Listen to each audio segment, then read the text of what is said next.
Գիտեք, թե ով է ցարկացած գյուղի ամենասարսափելի մարդը։ Ոչ թե ահարկու նախագահը, ոչ էլ մռայլ տեղամասային ոստիկանը, այլ նա, ում վրա վաղուց ձեռք են կաշել։ Նա, ով վերածվել է բնապատկերի մի մասնիկի, ինչպես հին ջրհորը կամ ծուր ցանկապատը։ Նա կա, բայց կարծես չլինի էլ։ Կռասնի Լոգ գյուղում այդպիսի մարդ էր Իվան Ստեպանովը, կամ պարզապես Ստեպանիչը, տեղի հարբեցողը, կորած ալկոհոլիկը, անտեսանելի մարդը։ Մինչև մի սարսափելի առավոտ, երբ գյուղի միլիցիայի բաժանմունքի դուռը ճռռալով բացվեց։ Շեմին կանգնած էր նա, Ստեպանիչը, պատառոտված, կեղտոտ շինելով, բայց նրա մեջ ինչ-որ բան այն չէր։ Նա կանգնած էր ուղիղ, մինչդեռ սովորաբար հազիվ էր ոտքի վրա մնում։ Սովորաբար դողացող ձեռքերը հաստատուն էին, իսկ պղտոր, միշտ բացակայող հայացքը դարձել էր պարզ ու սառցե։ Երիտասարդ տեղամասային տեսուչը, լեյտենանտ Սիզովը, կտրվեց թղթերից։ Նա ուզում էր սովորության համաձայն գոռալ, որ Ստեպանիչը կորչի, բայց բառերը մնացին կոկորդում։ Ստեպանիչը լուռ մոտեցավ սեղանին։ Նա մաշված մակերեսին դրեց սպայական մեծ դանակ։ Շեղբը մղացել էր թարմ արյունից։ Հետո նա նայեց ուղիղ Սիզովի աչքերին և մի ձայնով, որում չկար ոչ հարբած զառանցանք, ոչ զղջում, արտասանեց մեկ նախադասություն, մեկ սարսափելի, պարզ նախադասություն. «Ես սպանեցի նրանց բոլորին»։ Սիզովը քարացավ։ Կաբինետի առավոտյան լռության մեջ այդ բառերը հնչեցին կրակոցի պես։ Նա գիտեր, թե ում մասին է խոսում Ստեպանիչը, Խրիպի բանդայի մասին, փախուստի դիմաց 7 քրեական հանցագործների, որոնց արդեն 1 ամիս վախի մեջ էին պահում ողջ գյուղը, և որոնցից վախենում էր անգամ ինքը Սիզովը։ Նա չհավատաց, դա չէր կարող լինել, դա հարբեցողի զառանցանք էր, սպիտակ տենդ, բայց դանակի վրայի արյունը իսկական էր։ 15 րոպե անց նրանք տեղում էին, լքված տուն գյուղի ծայրամասում, բանդայի որջը։ Սիզովը հրեց դուռն ու հետ քաշվեց, հազիվ զսպելով փսխելու։ Ներսում բացված տեսարանը սարսափելի էր։ 7 դիակ, 7 խեղված մարմին։ Դա կռիվ չէր, դա աշխատանք էր, պրոֆեսիոնալ, արագ և անողոք աշխատանք։ Մեկի վիզն էր կոտրված, մյուսի սրտին դանակի ճշգրիտ հարված։ Պարագլուխ Խրիպը ընկած էր պատուհանի մոտ կտրված կոկորդով։ Դեպքի վայրի զննության արձանագրության մեջ Սիզովը հետո կգրի. վերքերի բնույթը մատնանշում է ձեռնամարտի հատուկ տեխնիկայի կիրառում։ Նա նայում էր դիակներին, հետո Ստեպանիչին, ով հանգիստ կանգնած էր մուտքի մոտ և չէր կարողանում միացնել այդ երկու իրականությունները։ Ինչպես կարող էր ամենահատակն իջած այս մարդը նման բան անել։ Դա հասկանալու համար մենք ստիպված կլինենք վերադառնալ 3 տարի հետ, այն մայիսյան օրը, 1945 թվականին, երբ սերժանտ Իվան Ստեպանովը վերադարձավ պատերազմից, վերադարձավ ոչ պարզապես որպես զինվոր, այլ որպես հերոս։ 45-ի գարունը նրան դիմավորեց ծաղկած յասամանի բույրով։ Ամբողջ գյուղը դուրս էր թափվել փողոց։ Նախագահը, տոնական գլխաշորերով կանայք, բոլորը ոտքի էին կանգնել։ Նրանք օրորում էին նրանց ձեռքերի վրա, գոռում էին «Ուռա», իսկ նա կանգնած էր հարազատ հողի վրա և չէր ճանաչում այն։ 4 տարվա ցեխից, կրակից ու արյունից հետո խաղաղ կյանքը թվում էր ոչ իրական, կեղծ։ Նա չէր ժպտում, նա պարզապես նայում էր մարդկանց, նայում էր ինչպես օտարների։ Հարևանուհի Բաբա Մանյան հետո պատմում էր. աչքերը մեռելի աչքերի պես էին, դատարկ, ասես ոչ թե ինքն էր վերադարձել, այլ միայն նրա ստվերը։ Իսկ այդ ստվերի կրծքին փայլում էին պարգևները, կարմիր աստղի 2 շքանշան, արիության համար մեդալ և փառքի 3 շքանշան, լրիվ ասպետ։ Կարմիր բանակում այդպիսիք հաշված մարդիկ էին, նրանցից յուրաքանչյուրը լեգենդ էր, յուրաքանչյուրը թշնամուն ոչնչացնելու անողոք մեքենա էր։ Իվան Ստեպանովը հետախույզ էր, նա չէր գնում սվինակրոհների, նրա աշխատանքը այլ էր, լուռ, գիշերային։ Նա անցնում էր ռազմաճակատի գիծը 1 շաբաթով, միայն 1 դանակով, և վերադառնում էր լեզվի կամ քարտեզների հետ։ Նրա հետախուզական վաշտի ծառայակիցները հիշում էին մի դեպք։ Կուրսկի մոտ նրանց խմբին թշնամին սեղմել էր օղակի մեջ, 12 հոգի գերմանական վաշտի դեմ։ Փամփուշտները վերջացել էին։ Թվում էր վերջ, ամեն ինչ ավարտված է։ Գիշերը Իվանը գնաց մենակ։ Առավոտյան նա վերադարձավ, իսկ գերմանական գնդացրային հաշվարկը, որը թույլ չէր տալիս նրանց գլուխ բարձրացնել, լռեց ընդմիշտ։ Երեքին էլ նա մորթել էր մերկ ձեռքերով։ Նա փորձում էր ապրել խաղաղ, ազնվորեն էր փորձում։ Վերադարձավ կնոջ Աննայի մոտ, աշխատանքի անցավ կոլխոզում որպես բրիգադիր, բայց պատերազմը բաց չէր թողնում։ Գիշերները նա գոռում էր քնի մեջ, գոռում էր այնպես, որ Աննան արթնանում էր սառը քրտինքի մեջ։ Նա տեսնում էր դեմքեր, այն մարդկանց դեմքերը, ում սպանել էր, տասնյակ, հարյուրավոր դեմքեր։ Նա արթնանում էր ու գնում նախասենյակ, լցնում էր մի բաժակ ինքնաթոր օղի, խմում մի անգամից։ Միայն այդպես կարելի էր խլացնել գլխի միջի ճիչերը։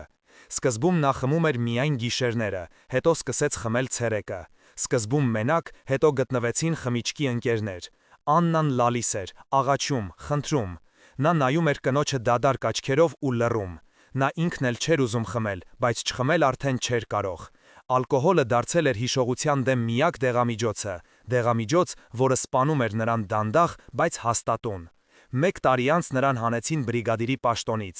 Եվս 1 տարի անց վռնդեցին կոլխոզից։ Աննան չդիմանալով հավաքեց իրերը և գնաց քաղաք, քրոջ մոտ։ Նա չպահեց կնոջը։ Ինչ կարող էր նրան տալ։ Պատերազմի հերոսը վերածվում էր գյուղական հարբեցողի։ Շքանշանները նա խմեց առաջիններից մեկը, ջրի գնով, տվեց 2 շիշ պղտոր ինքնաթորի դիմաց։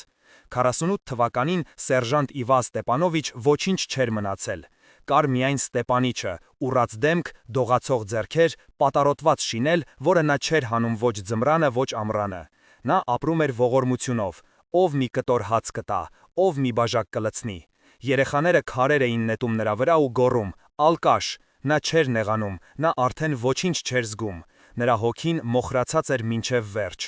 Եվ դեպի հատակը այս դանդաղ անկման մեջ նա ուներ միայն մեկ խարիսխ, մեկ թել, որը կապում էր նրան մարդկանց աշխարհի հետ։ Եվ հենց այդ թելից շուտով կկառչի փախուստի դիմաց հանցագործների բանդան, որպեսզի քաշի ու կտրի։ Բայց այդ այրված անապատում, դեպի հատակը այդ դանդաղ անկման մեջ կար մեկ խարիսխ, մեկ բարակ թել, որը դեռ կապում էր նրան մարդկանց աշխարհի հետ։ Նրա անունը Լենա էր։ 18-ամյա որբ, նրա զոհված ծառայակից Կոլկա Սնեգիրյովի դուստրը։ Նրանք միասին էին այրվում տանկի մեջ Պրոխորովկայի մոտ։ Կոլկան այն ժամանակ դուրս հրեց Իվանին այրվող մեքենայից, իսկ ինքը ողջ այրվեց։ Վերջին բանը, որ նա հասցրեց գոռալ. «Վանյա, աղջիկաս, Լենկային, մենակ չթողնես»։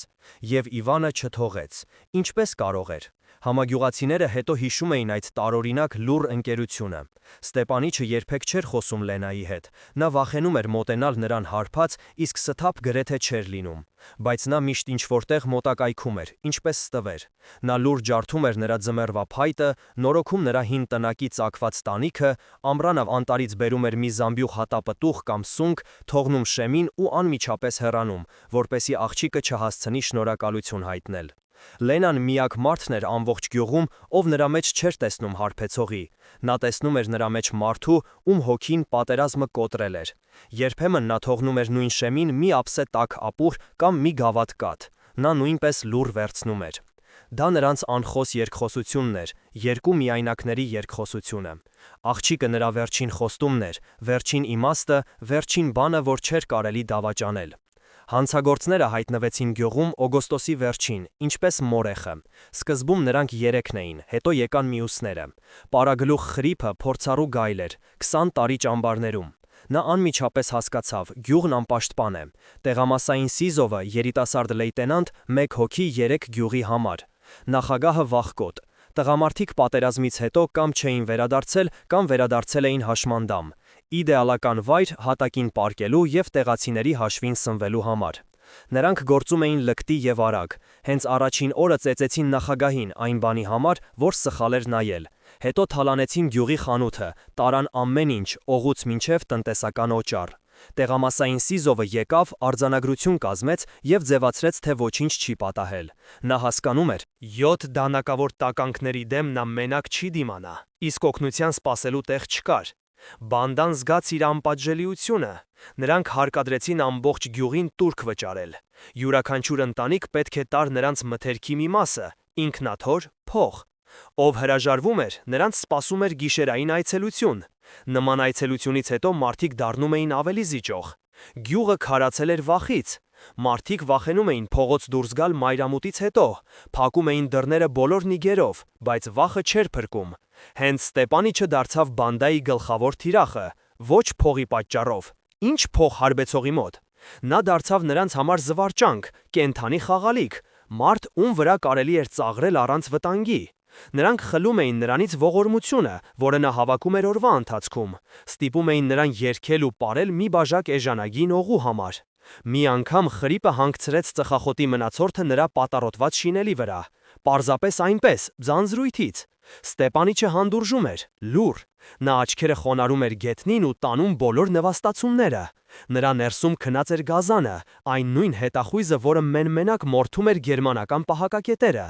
Բայց այդ գազանը գրեթե մեռած էր, ողողված տարիների ալկոհոլով, թաղված ամոթի և անտարբերության հաստ շերտի տակ։ Գրեթե։ Բանդիտները դա չէին տեսնում։ Նրանք տեսնում էին միայն կեղտոտ ցած գլորված ալկաշի, անվնաս գյուղական հիմարի։ Եվ դա դարձավ նրանց ճակատագրական սխալը։ Նրանք չգիտեին, որ կա մի գիծ, որը չի կարելի անցնել, գիծ, որից այն կողմ ավարտվում է հարբեցող Ստեպանիչը և սկսվում է սերժանտ Ստեպանովը։ Նրանք չգիտեին Լենայի մասին։ Նրանց համար նա պարզապես ևս մի աղջնակ էր այդ գյուղում, համակրելի, միայնակ, անպաշտպան, իդեալական թիրախ իրենց իշխանությունը ցուցադրելու համար, բոլորին ցույց տալու, որ իրենց կարելի է ամեն ինչ, բացարձակապես ամեն ինչ։ Դա տեղի ունեցավ սեպտեմբերի 5-ի երեկոյան։ Ստեպանիչը, ինչպես միշտ, նստած էր իր քանդվող տան քարե նստարանին։ Նա հենց նոր հարևանից մի դույլ կարտոֆիլ էր փոխանակել բանջարանոցում օգնելու դիմաց, և հիմա պատրաստվում էր կեսը տանել Լենային։ Նոր սպասում էր, որ մթնի, որպեսզի ոչ ոք չտեսնի։ Նա միշտ այդպես էր անում։ Այդ պահին նա լսեց ծիծաղ, հարբած, բարձր ծիծաղ Լենայի տան կողմից։ Հետո լսվեց կոտրվող ապակու ձայն։ Ստեպանիչի սիրտը մի պահ կանգն առավ։ Նա դանդաղ վեր կացավ։ Դողացող ձեռքերը հանկած դադարեցին դողալ։ Նա նայեց աղջկա տան կողմը։ Պատուհանից ծուխ էր դուրս գալիս, և նա լսեց ճիչ։ Դա պարզապես ճիչ չէր։ Դա այն նույն ճիչն էր, որը նա լսել էր տասնյակ անգամներ պատերազմում։ Մարդու ճիչ, ով կանգնած է կյանքի ու մահվան եզրին։ Եվ այդ պահին նրա գլխում ինչ-որ բան չրթաց։ Մառախուղը, որը տարիներով պատել էր նրա ուղեղը, ցրվեց։ Հայացքը պարզվեց։ Նա նայեց իր ձեռքերին։ Դրանք զինվորի ձեռքեր էին, ձեռքեր, որոնք գիտեին սպանել։ Հարևանները հետո պատմում էին, որ տեսել են, թե ինչպես էր Ստեպանիչը քայլում փողոցով։ Բայց դա Ստեպանիչը չէր, դա ուրիշ մարդ էր։ Քայլվածքը դարձել էր հաստատուն, զսպանակավոր։ Կորացած ուսերը ուղղվել էին։ Նա քայլում էր առանց երերալու, առանց գլուխը կախելու։ Նա գնում էր ինչպես մարտական առաջադրանքի։ Նրա ձեռքում ոչինչ չկար, ոչ դանակ, ոչ կացին, միայն մերկ ձեռքեր, բայց դա բավական էր։ Լենայի տանն այդ երեկո 3 հոգի էին, ինքը, Խրիպը և նրա 2 մերձավոր ձեռնասունները, Ցուլ մականունով հսկա դետինան և Ֆիտիլ մականունով ճարպիկ առնետի նմանվող տիպը։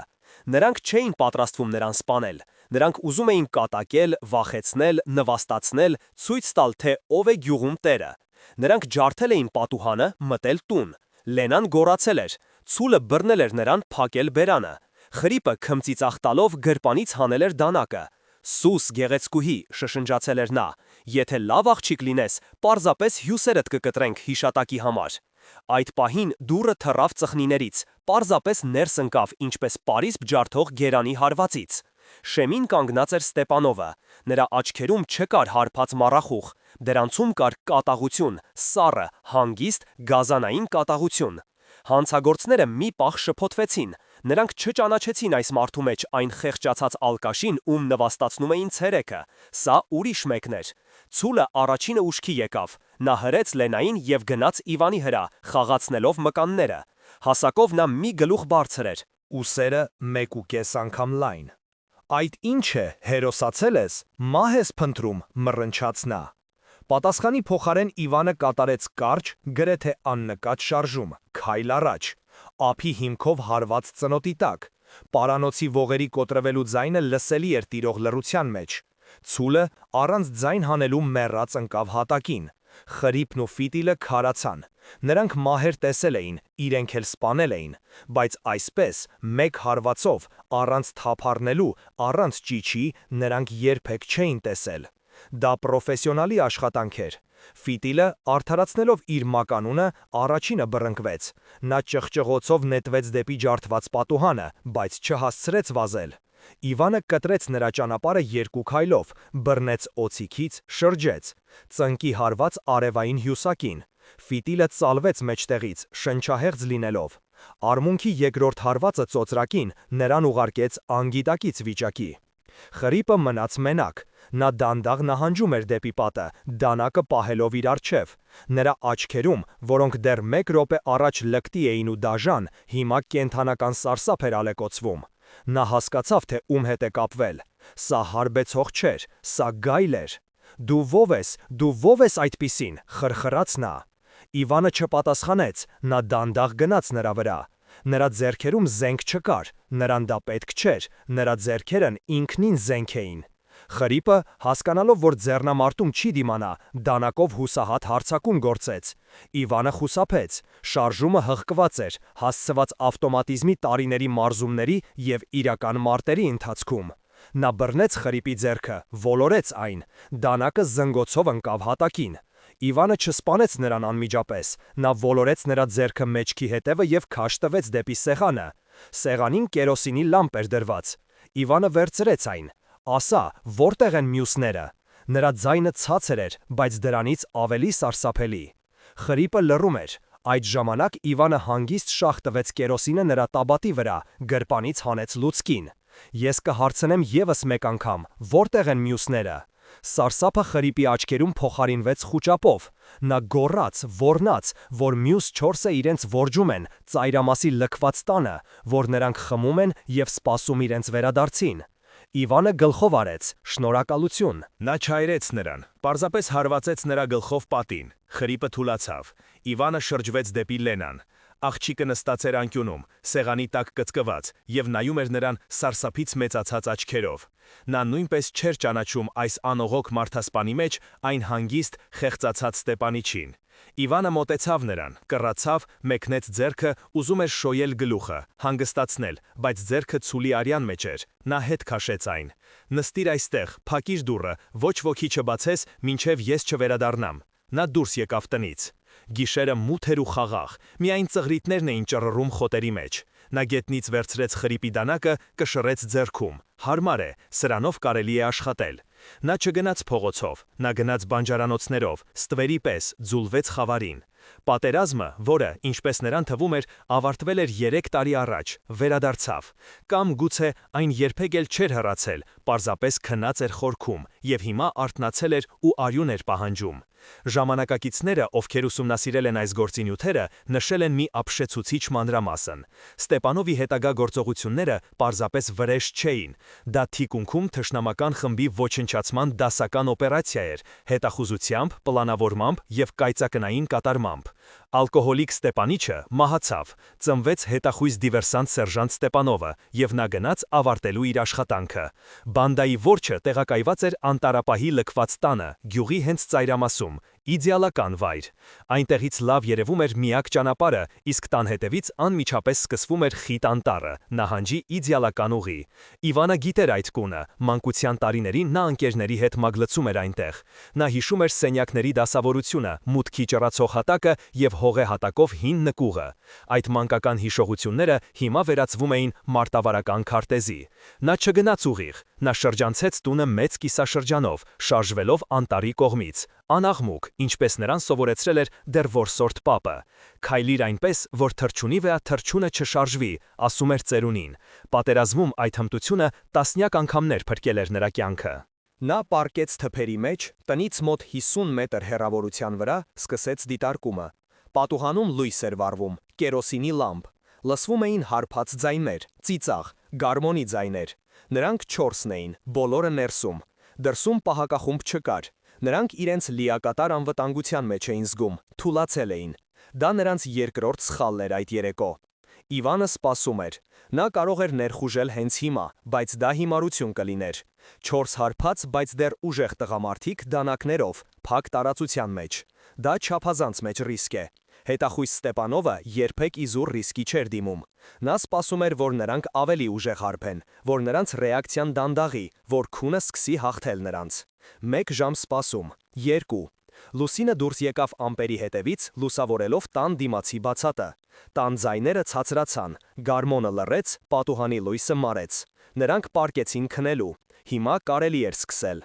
Իվանը հանեց դանակը, այն նույնը, որը խլել էր խրիպից։ Նա չմտավ դռնով, նա հիշում էր ճռացող հատակի մասին։ Նա շրջանցեց տունը հետերից և անաղմուկ, կատվի պես բարձրացավ տանիք։ Տանիքը հին էր, փտած, միտեղ անցք էր բացվել։ Դրա միջով նա իջավ ձեղնահարկ։ Ձեղնահարկում փոշու և մկների հոտ էր գալիս։ Նա շարժվում էր շոշափելով, աշխատելով չդիպչել գերաններին, ձայն չհանել։ Ձեղնահարկի հատակին անցք կար, դեպի նախասենյակ տանող, փակված ժանգոտ նիգով։ Իվանը դանդաղ, միլիմետր առ միլիմետր, հետ քաշեց այն։ Ժանգոտ մետաղի ճռոցը նրան խլացուցիչ բարձր թվաց, բայց ներքևում ոչ ոք չարթնացավ։ Տանը թանձր խռմփոց էր տիրում։ Նա իջավ նախասենյակ։ Այստեղ քնած էր բանդիտներից մեկը, ամենաերիտասարդը։ Երևի նրան թողել էին պահակ, բայց ինքնաթորը կատարել էր իր գործը։ Նա քնած էր մեռելային քնով, ձեռքերը տարածած։ Իվանը մոտեցավ նրան։ Մի պահ նրա մեջ արթնացավ ինչ-որ մարդկային բան։ Տղան շատ երիտասարդ էր, մոտ 20 տարեկան։ Գուցե դեռ կարելի էր նրան, բայց հետո նա հիշեց Լենայի ճիչը և խղճահարությունը անհետացավ։ Նա ափով փակեց նրա բերանը, կարճ, ճշգրիտ հարված դանակով։ Տղան անգամ չցնցվեց։ Մնացին երեքը։ Նրանք քնած էին մեծ սենյակում, երկուսը նստարաններին, մեկը հատակին, վառարանի մոտ։ Իվանը մտավ սենյակ։ Լուսնի լույսը ընկնում էր պատուհանից, խավարից դուրս բերելով նրանց դեմքերը, քնած մարդասպանների և բռնաբարողների դեմքերը։ Նա մոտեցավ առաջինին, նրան, ով քնած էր պատուհանի մոտի նստարանին։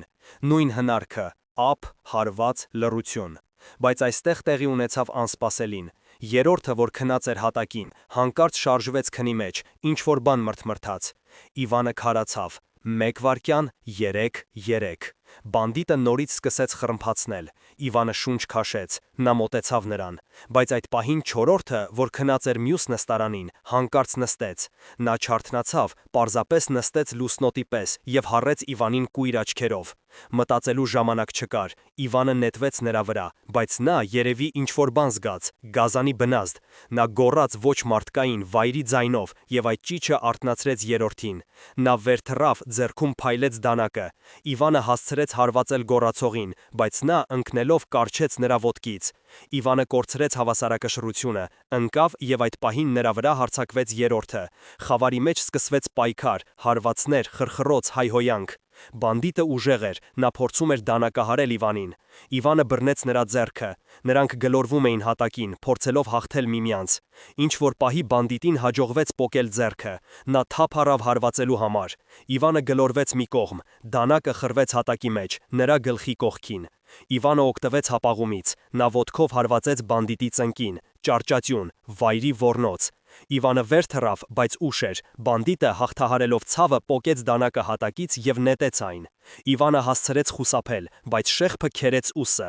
Այրող ցավ, արյունը ժայթքեց, ողողելով թևքը։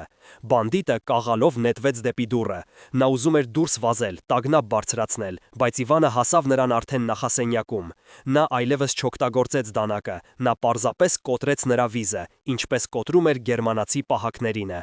Ամեն ինչ ավարտված էր։ Նա կանգնած էր սենյակի մեջտեղում, ծանր շնչելով։ Ուսը այրվում էր, արյունը կաթում էր հատակին։ 4 դիակ։ Նա արեց դա։ Նա ոչնչացրեց նրանց բոլորին, բացի այն 3-ից, որոնք մնացել էին Լենայի տանը։ Նա նայեց իր ձեռքերին։ Դրանք մինչև արմունկները արյան մեջ էին։ Նա չէր զգում ոչ ուրախություն, ոչ բավարարվածություն, միայն դատարկություն, սառցե, զնգացող դատարկություն։ Պատերազմը վերադարձել էր, և նա նորից դարձել էր մարդասպան։ Նա դուրս եկավ տնից։ Նախալուսաբացային մառախուղը փռվում էր գետնին։ Ինչ-որտեղ կանչեց առաջին աքլորը։ Սկսվում էր նոր օր բոլորի համար, բացի նրանցից, ովքեր մնացին այս տանը։ Նա գնաց հետ, դեպի Լենայի տունը։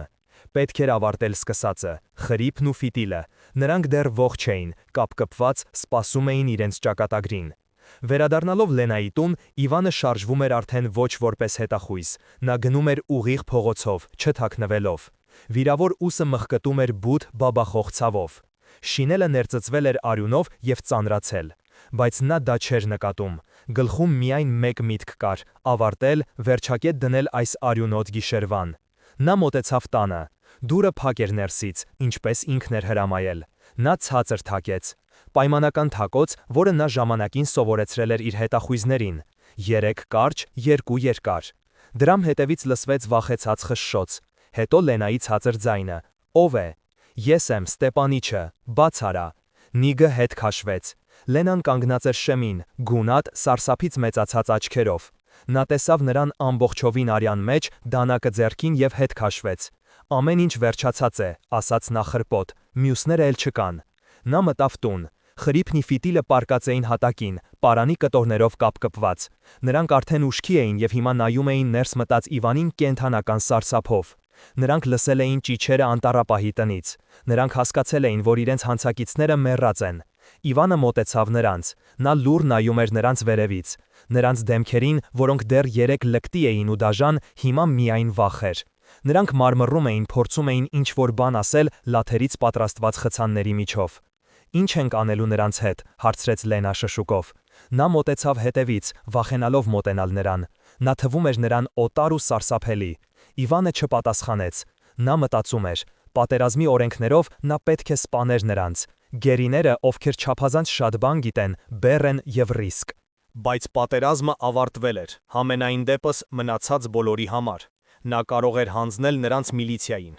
Բայց ինչ կլիներ այդ դեպքում։ Հարցաքննություններ, քննություն, դատ։ Նա ստիպված կլիներ պատասխանել հարցերին. ինչպես հայտնվեց Լենայի տանը, ինչու սպանեց Ցուլին, ինչու գնաց անտառապահի տուն, եւ գլխավոր հարցը՝ ո՞վ է նա, այս Ստեպանիչը, հերոս թե մարդասպան։ Նա գիտեր, որ համակարգը չի խորանա դրդապատճառների մեջ, այն կտեսնի միայն փաստերը, 7 դիակ, եւ դատավճիռը կլինի 1-ը։ «Օգնիր ինձ», ասաց նա Լենային, չշրջվելով։ Նա բռնեց խրիպին օձիքից եւ քաշ տվեց դեպի փողոց։ Նա դիմադրում էր, մարմրում, բայց ուժերը անհավասար էին։ Լենան, հաղթահարելով վախը, բռնեց ֆիտիլի ոտքերից։ Նա ավելի թեթև էր։ Միասին նրանք դուրս քաշեցին նրանց բակ։ Ոչ հեռու հին լքված ջրհոր կար, ջուր այնտեղ վաղուց չկար, միայն աղբ հատակին։ Իվանը քաշ տվեց խրիպին դեպի ջրհորի բերանը, հանեց նրա բերանի խցանը։ «Վերջին խոսք ունես», հարցրեց նա։ Խրիպը շնչահեղձ լինելով խրխրաց. «Մի սպանիր, ես փող ունեմ, ոսկի, թաքստոցում, ամեն ինչ կտամ»։ Իվանը քմծիծաղ տվեց. «Ինձ պետք չեն քո փողերը»։ Նա նայեց Լենային։ Աղջիկը կանգնած էր, դեմքը ձեռքերով փակած։ Նա չէր կարողանում նայել դրան։ Եվ այդ պահին Իվանը արեց մի բան, որին ոչ ոք չէր սպասում, ներառյալ ինքը։ Նա չսպանեց նրանց, նա պարզապես արձակեց նրանց ձեռքերը։ «Կորեք», ասաց նա։ 5 րոպե ունեք, որպեսի անհետանաք այս գյուղից։ Եթե ես ձեզ այստեղ եւս մեկ անգամ տեսնեմ, ես ձեզ կգտնեմ ու կթաղեմ։ Հասկացաք։ Խրիփն ու ֆիտիլը չհավատալով իրենց բախտին, նետվեցին փախուստի։ Նրանք սայթաքում էին, ընկնում, բարձրանում ու նորից վազում։ 1 րոպե անց նրանց ուրվագծերը ձուլվեցին նախալուսաբացային մառախուղին։ Լենան իջեցրեց ձեռքերը։ Նա նայում էր նրան տարակուսանքով։ Ինչու բաց թողեցիր նրանց։ Նրանք չէ որ կվերադառնան, նրանք վրեժ կլուծեն։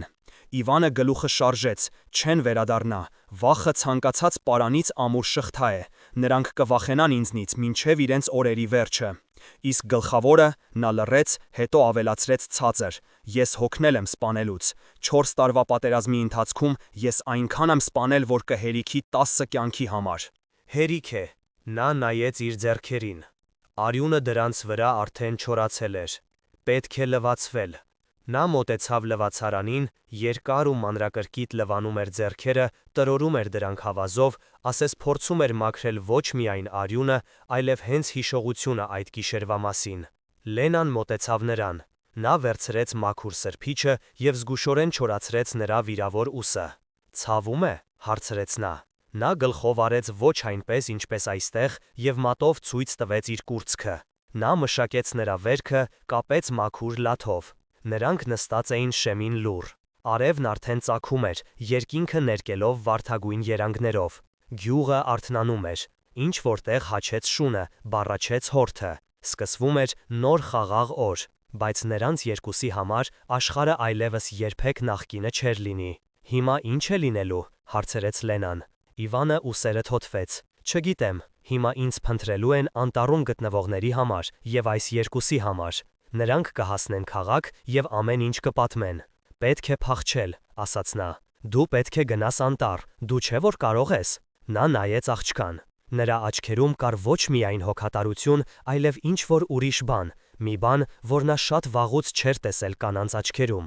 «Իսկ դո՞», հարցրեց նա։ «Ես կմնամ, ես կսեմ, որ ոչինչ չեմ տեսել, որ բանդիտները իրար են կերել։ Ինձ կհավատան»։ Իվանը տխուր քմծիծաղ տվեց։ «Չեն հավատա, նրանք կգտնեն 7 դիակ եւ 1 կենդանի վկա։ Քեզ կտանջեն հարցաքննություններով, իսկ գուցե եւ մեղադրեն հանցակցության մեջ։ Ոչ, այդպես չի լինի։ Նա վեր կացավ, ուսը նորից ցավեց, նա դեմքը ծամացրեց։ Կա միայն մեկ ելք, ես կգնամ ինքս, կպատմեմ ամեն ինչ ինչպես եղել է, գուցե հավատան, պատերազմի հերոսը պաշտպանել է որբին։ Նա չավարտեց։ Երկուսն էլ հասկանում էին, որ դա միամտություն է, համակարգը չի սիրում միայնակ հերոսների, համակարգը սիրում է կարգուկանոն, իսկ 7 դիակը կարգուկանոնի խախտում է, շատ լուրջ խախտում։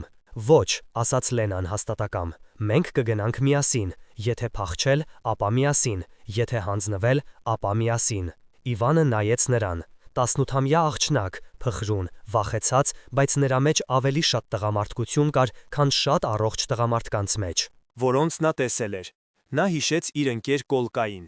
Նա նույնպես այդպիսի համառ ու անձնվեր էր։ Լավ, ասաց նա, բայց ոչ հիմա։ Սկզբում պետք է կոծկել հետքերը եւ պատրաստվել։ Ժամանակակիցները, ովքեր ուսումնասիրել են վետերանների հոգեբանությունը, նշում են այսպես կոչված հետմարտական համախտանիշը։ Մարդը, ով վերադարձել է պատերազմից, երկար ժամանակ շարունակում է ապրել դրա օրենքներով։ Ցանկացած ստրեսային իրավիճակ կարող է ակնթարթորեն արթնացնել նրա մեջ զինվորին։ Հենց դա էլ տեղի ունեցավ Իվանի հետ։ Բայց ամենազարմանալին այն է, որ այս արյունոտ գիշերվանից հետո նա չընկավ հարբեցողության գիրքը։ Ընդհակավակը, նրա մեջ արթնացավ ոչ միայն զինվորը, այլև հրամանատարը, մարդ, ով պատասխանատվություն է վերցնում ոչ միայն իր, այլև ուրիշների համար։ Նա սկսեց գործել հստակ, արագ, առանց ավելորդ հույզերի, ինչպես առաջադրանքի ժամանակ։ Առաջին հերթին պետք էր ազատվել Լենայի տան դիակներից, Ցուլի դիակից եւ Ֆիտիլի անգիտակից մարմնից։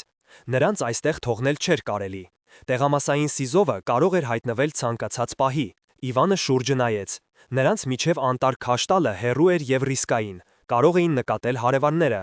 բայց նա հիշում էր բակի հին նկուղի մասին, խորը հողե հատակով, իդեալական ժամանակավոր թաքստոց։ Նա գոմեց բահ բերեց։ Աշխատանքը ծանր էր, վիրավոր ուսը զգացնել էր տալիս, բայց նա փորում էր համառորեն, մեթոդաբար, սանտիմետր առ սանտիմետր։ Լենան օգնում էր ինչով կարող էր, հեռացնում էր հողը, ծածկում նկուղի մուտքը հին տախտակներով։ 2 ժամ անց փոսը պատրաստ էր։ Նրանք իջեցրին մարմինները այնտեղ, ծածկեցին հողով, տրորեցին, վրան հին աղբ լցրին։ Հիմա եթե անգամ ինչ-որ մեկը նայի նկուղ, ոչինչ չի կասկածի։ Հետո նրանք սկսեցին մաքրել տունը։ Լվանում էին արյունը հատակից, վառարանում այրում արյունոտ լաթերը։ Իվանը ուղեց դրան ծխնիները, տեղադրեց ջարդված պատուհանը։ Առավոտյան տունը այնպիսի տեսք ուներ, ասեց ոչինչ էլ չէր պատահել, միայն հոտը։ Թեթև, հազիվ զգալի վախի եւ մահվան հոտը, որը թվում էր ներծծվել էր պատերի մեջ։ Հիմա լսիր ինձ ուշադիր, ասաց Իվանը Լենային։ Նա նստեց սեղանի մոտ, գրպանից հանեց մատիցի մնացորդ եւ հին թերթի կտոր, սկսեց գծել սխեման։ Շուտով այստեղ կլինի միլիցիան, շատ միլիցիա։ Նրանք կսկսեն սանրել անտառը, կփնտրեն նրանց, ովքեր անտառապահի տանն են, կգտնեն նրանց, կսկսվեն հարցաքննություններ, կգնան տնետուն, կհարցնեն ով ինչ է տեսել, ով ինչ է լսել։ Քո խնդիրը լռելն է, դու ոչինչ չգիտես, գիշերը քնած է իր խորը, ոչինչ չես լսել, հասկացար։ Լենան գլխով արեց։ Նրանք ճնշում կգործադրեն քեզ վրա, շարունակեց նա, կսպառնան, գուցե անգամ ձերբակալեն, բայց դու դիմացիր։ Պարզապես ասա մեկ բան, չգիտեմ, չեմ տեսել, չեմ լսել։ Գլխավորը, որ նրանք չունենան ոչ մի թել, որը կտանի դեպի ինձ։ Նա նայեց նրան։ Դու կկարողանաս։ Աղջիկը նորից գլխով արեց։ Նրա դեմքին վճռականություն կար։ Այս գիշերը փոխել էր նաև նրան։ Վախեցած աղջիկանից նա վերածվում էր մարտիկի։ Լավ, ասաց նա։ Իսկ հիմա ես կգնամ ոչ թե անտառ, անտառում ինձ կփնտրեն առաջին հերթին։ Ես կգնամ մյուս կողմը, դեպի ճահիճները։ Այնտեղ կան հին տորֆի հանքավայրեր, լքված, բոլոր կողմերից ինչպես մրջնանոց։ Այնտեղ կարելի է թաքնվել 1 ամիս, ոչ ոք չի գտնի։ Նա վեր կացավ։ Մթերք ունես։ Լենան գլխով արեց, ցույց տվեց մարանը, կարտոֆիլ, ալյուր, ճարպ, կհերիքի առաջին ժամանակների համար։ Հիանալի է, հավաքիր ինձ համար մի քիչ, չորահաց, ճարպ, աղ, լուցկի եւ տաք հագուստ։ Իմ շինել էլ պետքական չէ։ Մինչ Լենան հավաքում էր նրա ուսապարկը, նա գոմում գտավ հոր հին կացինը, զննեց շեղբը, սրեց քարի վրա, վերցրեց պարանի կցիկը, ստուգեց խրիպի դանակը, թաքցրեց երկարաճիտ կոշիկի մեջ։ Հիմա նա պատրաստ էր։ Նա նորից վերածվեց նրան, ով էր պատերազմում, հետախույզ, որը գնում է թշնամու թիկունք։ Միայն թե հիմա թշնամին ամբողջ համակարգն էր, իսկ թիկունքը անանցանելի ճահիճները։ Հրաժեշտը կարճ էր։ Նա մոտեցավ Լենային։ Աղջիկը մեկնեց նրան հավաքած ուսապարկը։ Նրանց ձեռքերը հանդիպեցին։ Նա պահեց աղջկա ձեռքը իր ձեռքի մեջ։ «Շնորհակալություն քեզ», ասաց նա։ «Ինչի համար», զարմացավ նա։ «Նրա համար, որ երես չթեքեցիր, ինչպես բոլորը»։ Նա ուզում էր ասել ևս մի բան, մի կարևոր բան, բայց բառեր չգտավ։ Պարզապես շրջվեց եւ գնաց դեպի ելքը։ «Ստեպանիչ», կանչեց նա։ Նա հետ նայեց։ «Վերադարձիր», ասաց նա։ Նա գլխով արեց եւ դուրս եկավ մոխրագույն լուսաբացի մեջ։ Նա հեռանում էր, իսկ գլխում արդեն պտտում էր հետագա գործողությունների պլանը։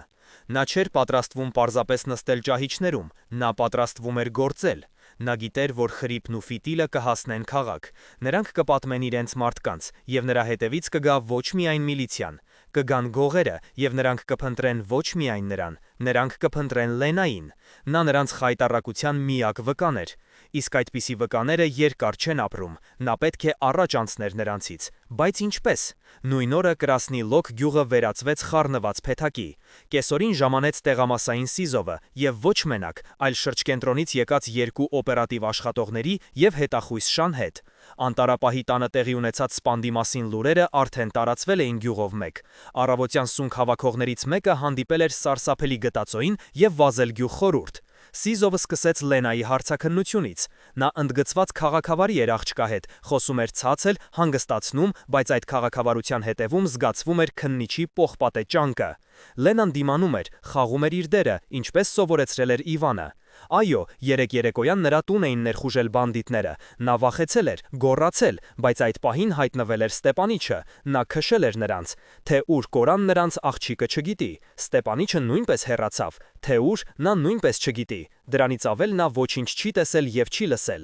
Սիզովը լսում էր, գլխով անում, գրի առնում։ Շունը, որին բերել էին օպերատիվ աշխատողները, իրեն տարօրինակ էր պահում։ Նա պտտվեց տան մոտ, վերցրեց հետքը դեպի անտառ, բայց հետո կորցրեց այն Արվակի մոտ։ Իվանը գիտեր ինչ անել։ Նա մի քանի կիլոմետր անցել էր ջրի միջով, որպեսի շեղի հետախույս շանը։ Հին հնարք։ Սիզովը հասկանում էր, որ աղջիկը ինչ-որ բան չի ասում, բայց ապացույցներ չկային։ Նա նրա տան մոտ թողեց մի միլիցիոների։ «Պահպանության համար», ասաց նա, իրականում հսկողության համար։ Հետո սկսվեցին խուզարկությունները, գնում էին տնետուն, փնտրում էին Ստեպանիչին, փնտրում էին զենք, փնտրում էին գոնե ինչ-որ հետքեր, բայց ոչինչ չգտան։ Գյուղը լռում էր, մարդիկ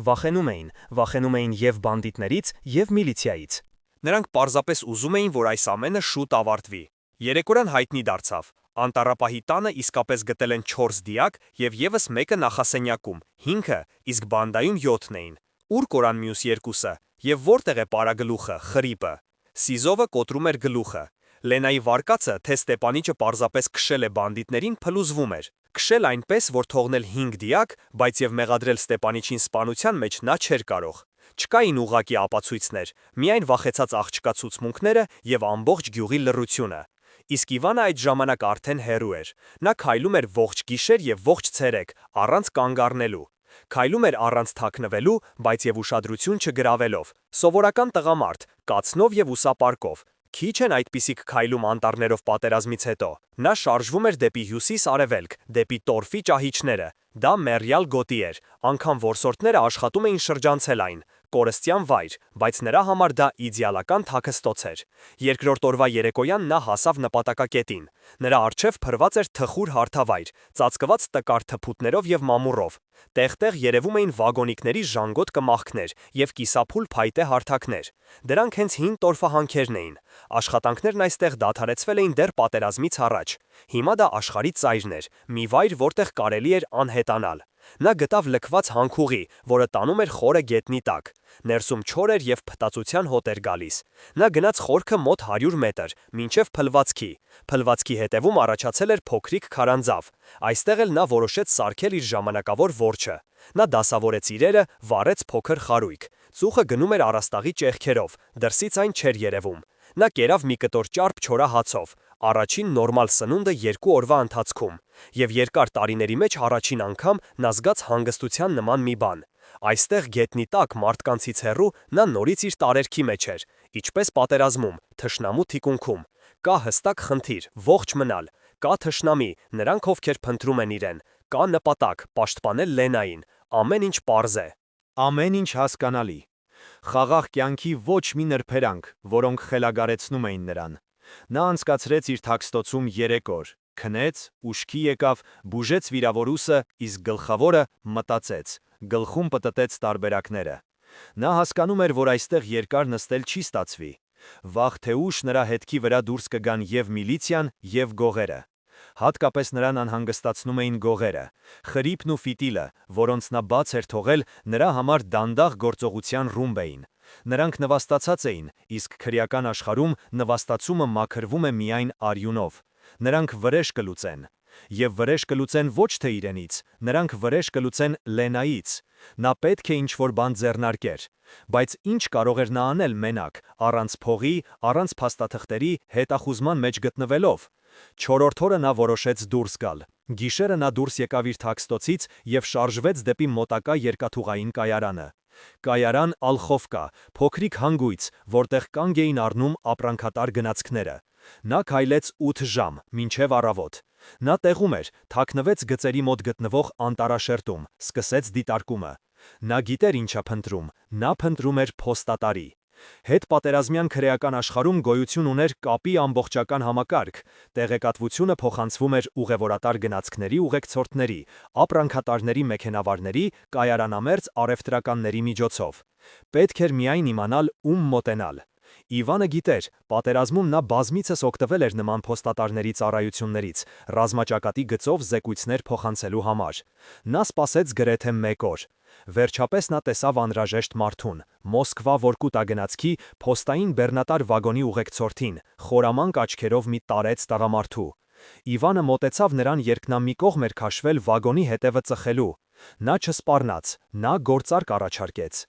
Ինձ պետք է լուր փոխանցել Մոսկվա, կարևոր մարդկանց, կվճարեն լավ։ Ուղեկցորդը շուրջը նայեց, գնահատեց Իվանին։ Նրա տեսքը իհարկե ամենաներկայանալին չէր, բայց հայացքի մեջ ինչ-որ բան ստիպեց ուղեկցորդին լուրջ վերաբերվել նրան։ Ինչ մարդկանց, հարցրեց նա։ Իվանը տվեց ազգանունը։ Ազգանունը իսկական էր։ Դա նրա գնդի նախկին հրամանատարն էր, ով պատերազմից հետո մեծ պաշտոն էր ստացել Մոսկվայում։ Ուղեկցորդը սուլեց. լուրջ մարդիկ են, իսկ եթե դու ստոում ես, այդ դեպքում կգտնես ինձ հենց այստեղ, մեռած, հանգիստ պատասխանեց Իվանը։ Նա թղթի կտորի վրա գրեց մի քանի բառ, ծածկագիր, որը նրանք հրամանատարի հետ հորինել էին դեռ 43-ին։ Միայն նրանք երկուսով գիտեին դրա նշանակությունը։ Նա տվեց երկտողը և վերջին փողերը, որ ուներ։ Փոխանցիր, Յարոսլավյան կայարանում կդինավորեն, կասես Ստեպանովիցը։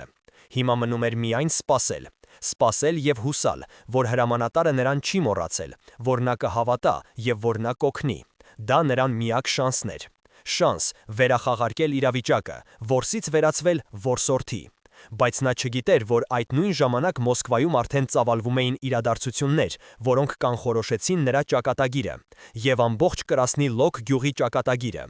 Խրիպն ու ֆիտիլը հասան Մոսկվա պատահական մեքենաներով 2 օրում, կեղտոտ, ցնցոտիավոր, չարացած։ Նրանք գնացին ոչ թե միլիցիա, նրանք գնացին տիրոջ, գլխավոր գողական հեղինակության մոտ, ով պահում էր ողջ Մոսկվայի մարզը։ Նրա անունը Միխաս էր, մարդ լեգենդ քրեական աշխարհում։ Խրիպը, ծնկի իջած նրա առջև, պատմեց ամեն ինչ, թե ինչպես նրանց բանդան միայնակ մորթեց ինչ-որ գյուղացի, թե ինչպես ինքը, Խրիպը, նվաստացվեց։ Նա խնդրում էր մեկ բան՝ օգնություն, մարդիկ, զենք, որպիսի վերադառնա և վրեժ լուծի։ Միխասը լսում էր լուռ, մատներով թխթկացնելով սեղանին։ Երբ Խրիպը վերջացրեց, նա երկար լռեց, հետո ասաց. Դու տակտ ես արել, Խրիպ, դու և քո վեցնոցները։ Ձեզ 7 փորձառու գողերի ցրիվ տվեց մեկ մարդ։ Դու խայտառակեցիր գողական օրենքը և դրա համար հասնում եմ մահ։ Բայց նա չսպանեց Խրիպին, նա ավելի խելացի էր։ Նա այս պատմության մեջ հնարավորություն տեսավ։ Այդ, ասաց նա մտահող, նա հասարակ չէ, փառքի լրիվ ասպետ, հետախույզ դիվերսանտ։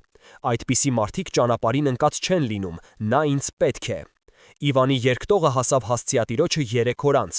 Գնդապետ Գեորգի Վասիլևիչ Օդինցովը, նրա հետախուզական վաշտի նախկին հրամանատարը, իսկ այժմ Մոսկվայում բանդիտիզմի դեմ պայքարի բաժնի ղեկավարները, կարդաց տարօրինակ հաղորդագրությունը, ընդամենը մի քանի բառ.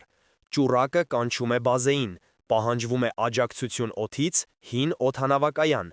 Նա անմիջապես հասկացավ, թե ով է դա։ Ճուրակը Իվանի կանչի ազդանշանն էր ռազմաճակատում, բազեն իր սեփականը, իսկ հին օդանավակայանը Կրասնի Լոկ գյուղի պայմանական անվանումը, որը նրանք օգտագործում էին զեկույցներում։ Օդինցովը անհապաղ վերհանեց սերժանտ Իվան Ստեպանովի անձնական գործը, անհետ կորել է 45-ին, կինը ստացել է մահվան թուղթը, պարգևները հաշվառված են արխիվում, բայց երկտողը իսկական էր։ Ծածկագիրը կարող էր իմանալ միայն Իվանը։ Օդինցովը գործի մարդ էր, նա անմիջապես կապվեց շրջանային միլիցիայի բաժնի հետ, որին պատկանում էր Կրասնի Լոկ գյուղը։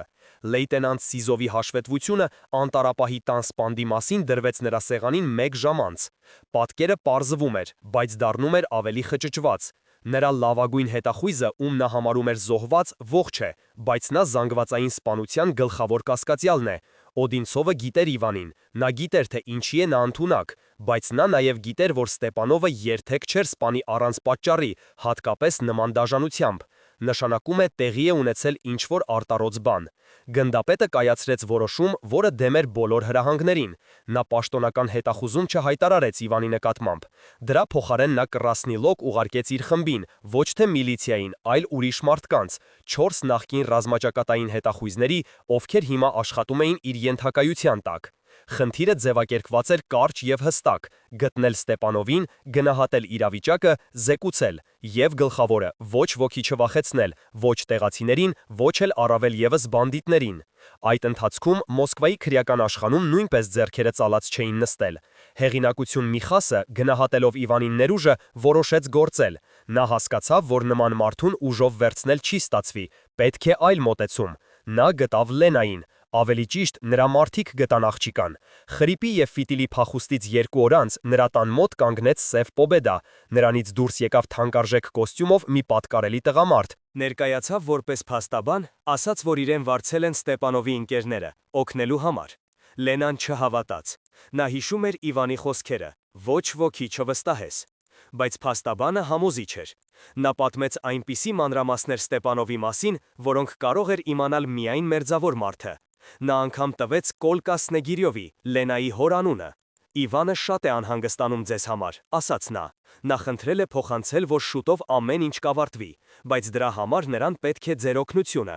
Դուք պետք է գնաք մեզ հետ ապահով վայր, որտեղ ձեզ ոչ ոք չի գտնի։ Դա թակարդ էր։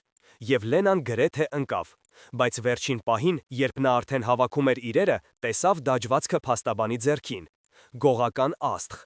Նա քարացավ։ Իվանը պատմել էր նրան դրանց մասին։ Եթե տեսնես այդպիսին, ասում էր նա, փախիր։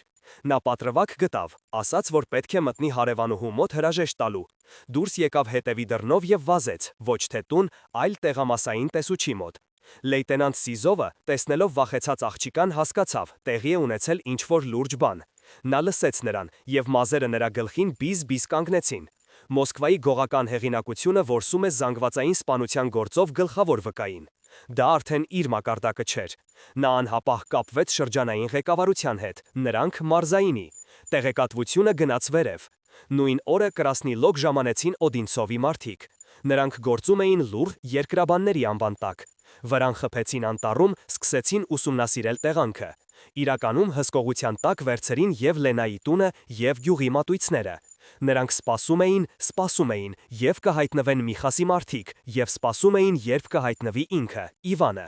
Իվանը նույնպես սպասում էր։ Նա նստած էր իր ստորգետնյա թաքստոցում եւ սպասում էր պատասխանի հրամանատարից։ Նա չգիտեր, որ իր գյուղի շուրջ արդեն պատտվում է բարդ խաղ, որին մասնակցում են եւ միլիցիան, եւ գոհերը, եւ հատուկ խումբը Մոսկվայից։ Նա այդ սարդոստայնի կենտրոնում էր, բայց չէր տեսնում այն։ Նա պարզապես սպասում էր։ Եվ ամեն օր սպասումը դառնում էր ավելի անտանելի։ Ուտելիքը վերջանում էր, ուսի վերքը սկսեց թարախակալել։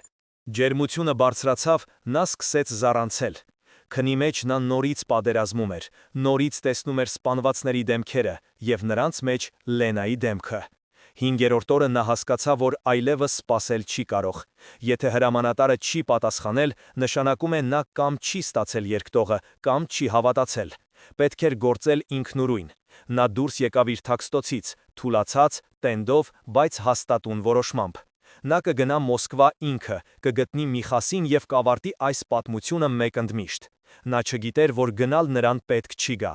Միխասը ինքն էր գալիս նրա մոտ։ Իմանալով, որ Լենան փախել է, գողական հեղինակությունը կատաղեց։ Նա հասկացավ, որ աղջիկը բանալին է դեպի Ստեպանովը, եւ նա որոշեց վերցնել այդ բանալին ուժով։ Նա հավաքեց իր լավագույն մարտիկներին, 10 հոգի, զինված ոչ միայն դանակներով, այլև ատրճանակներով, եւ մեկնեց Կրասնի լոկ։ Նա պատրաստվում էր գյուղում իսկական պատերազմ սարքել, սանրել յուրաքանչյուր տուն, վերցնել պատանդներ, այրել ամեն ինչ, բայց գտնել աղջկան։ Նա չգիտեր, որ անտառում նրան արդեն սպասում է դարանը։ Գիշերը տորֆի ճահիճներում ցուրտ էր եւ անաստեղ։ Իվանը պառկած էր իր ստորգետնյա թաքստոցում, նրա մարմինը այրվում էր տենդից, ուսի նեխող վերքը խլում էր վերջին ուժերը։ Նա հասկանում էր ևս 1-2 օր, եւ նա չի կարողանա անգամ վեր կենալ։ Գանգրենան նման պայմաններում մահվան դատավճիռ էր։ Հրամանատարի պատասխանի սպասումը վերածվել էր տանջանքի։ Իսկ եթե երկտողը տեղ չի հասել, իսկ եթե գնդապետ Օդինցովը որոշել է չխառնվել իր նախկին ենթակայի կեղտոտ պատմությանը, Իվանը սեղմեց ատամները։ Ուսի ցավը ընդամենը տհաճ խոչընդոտ էր, գլխավորը քայլել։